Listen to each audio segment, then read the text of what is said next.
அடுத்து வாடிவாசல் இருக்கு, ஆரம்பிச்சிட்டோம். அப்புறம் கமல் எப்படின்னா ஷூட் அப்ப வந்து எங்க எல்லாருக்கும் கரெக்ஷன் சொல்லுவாரு, திவ்யா கொண்டு கரெக்ஷனே சொல்ல மாட்டாரு. போன்ல அடிக்கடி திவ்யா திவ்யான்னு வரும்.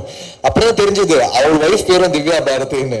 அதனால வந்து திவ்யான்ற பேர் கரெக்ஷன் கூட சொல்ல மாட்டேங்கிற கமல். என்ன கமல் இது ஒரு எப்படி நம்ம ஊரோட ஒரு ஹாரி பாட்டரோ இல்ல பைரட்ஸ் மாதிரி வரத்துக்கு ஒரு சான்ஸ் இருக்கு அப்படின்னு தோணுச்சு. இந்த படத்தோட சீக்வன்ஸ் என்னன்னா, நாங்க ஒரு பெரிய விஷன் பண்ணிட்டோம்.